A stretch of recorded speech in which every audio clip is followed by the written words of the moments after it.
Et salut les tennis, aujourd'hui je vous présente le livre Tennis 1500 situations d'entraînement. L'objectif du livre est de proposer un grand nombre de situations d'entraînement, une situation d'échange pour progresser au tennis, pour s'entraîner. L'objectif est vraiment la maîtrise, que ce soit dans le geste ou dans le déplacement, grâce à une situation donnée. Il y a donc un objectif principalement moteur, mais également de perception, temps de réaction, s'adapter aux trajectoires et physique. Gagner en coordination, en vitesse, en endurance, etc.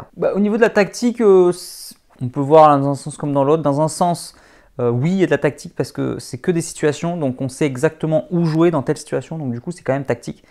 D'un autre côté, c'est pas tactique dans le sens où ce ne sont que des situations fermées. Il n'y a pas d'adaptabilité, il n'y a pas de situation ouverte où il faut s'adapter. Donc voilà, ce sont que des situations fermées, pas d'impro. Alors le contenu, pour commencer, moi, j'ai compté le nombre d'exercices. Et oui, je suis comme ça. On m'annonce 1500 situations. Je veux savoir combien il y en a. On m'a fait une promesse. Et je me suis peut-être trompé. Je n'ai pas refait mes calculs. Mais on est très loin des 1500. Promis, j'ai compté 568 exercices. Est-ce que c'est un problème? Non. Dans le sens où ce nombre est largement suffisant. Et qu'il y a largement de quoi faire. Pour moi, le titre, c'est plutôt synonyme de nombreux exercices ou exercices à foison. Mais bon, c'était plus joli 1500. Il aurait pu dire 1000, je pense. Alors, le livre est segmenté en 11 chapitres. Coup droit, revers, volée, perfectionnement de la volée, smash, perfectionnement du smash, coup droit, smash, revers smash, volée smash, coup droit, revers, smash. Pour chaque chapitre, une seule page d'explication rapide et pour le reste, ce ne sont que des exercices. Environ 2 par page. L'exercice est donc bien au cœur du livre. Ce sont des situations à 2 ou à 3 en général. Le joueur est face à un sparring qui peut être un enseignant. Allez, je vous lis un exemple. Je vous ferai une page au hasard et je lis l'exercice numéro 23. Objectif. Pour A, A1, rapidité, amélioration de l'exécution, timing de l'exécution, vitesse de réaction. Pour B et C, coordination du mouvement technique. Donc A et C échangent des coups droits croisés, se déplaçant rapidement en A1. A retourne à la volée une balle croisée de B. C et B rythment l'exercice par une série de balles précises. Les échanges entre A et C ne doivent pas s'interrompre. Bon, ce n'est qu'un exemple, hein, le niveau varie sur l'exercice, il y a des niveaux faciles, des niveaux difficiles.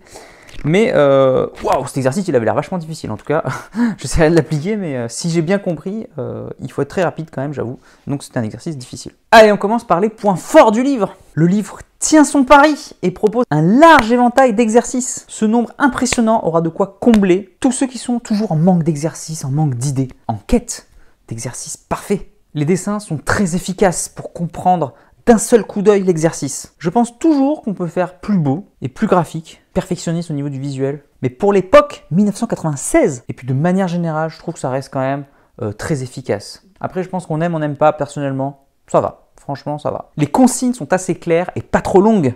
Des fois, c'était mon défaut quand je débutais les épreuves de tennis, les consignes elles duraient 1003 plombes. Bon, maintenant, en tant que prof, j'ai su synthétiser pour que les joueurs restent à l'écoute. Mais voilà, en tout cas, c'est bien synthétisé, c'est vraiment pas mal. Surtout vu le nombre d'exercices, c'était très important. Le livre est donc assez efficace et va droit au but. Les points faibles. Bon, outre le visuel, on en a déjà parlé un petit peu. La classification est un choix, en séparant les secteurs de jeu, coup droit, revers, etc. Mais parfois, on aurait aimé d'autres classifications. Comme par exemple, bien sûr, la tactique, le temps de réaction, la rapidité, etc. Mais aussi le niveau. Comme je vous l'ai dit, j'aimerais bien des exercices faciles, des exercices difficiles. Là, ils sont un peu pêle-mêle. Et c'est très difficile de trouver celui qui nous correspond quand même. Alors je sais qu'aucun système n'est parfait et que c'est très difficile parce que si on avait séparé en termes de niveau ou en termes de technique, tactique, on nous aurait dit ça aurait été plus simple, je vous aurais dit ça aurait été plus simple de séparer en coup droit, revers, etc. Donc oui, je sais, aucune classification n'est parfaite, c'est très difficile.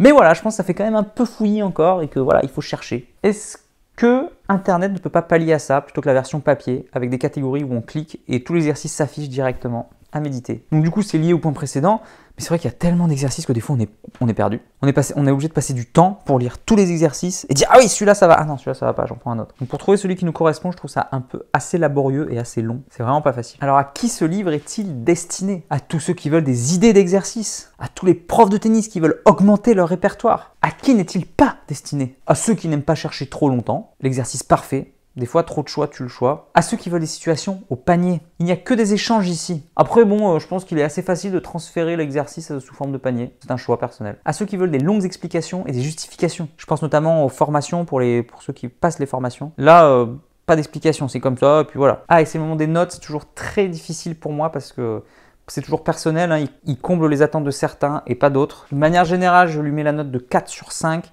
parce que pour moi, il répond quand même à la situation, au titre. même s'il n'y en a pas 1500 situations, il n'y en a que le tiers, quand même, voilà, il y a un grand nombre d'exercices d'entraînement.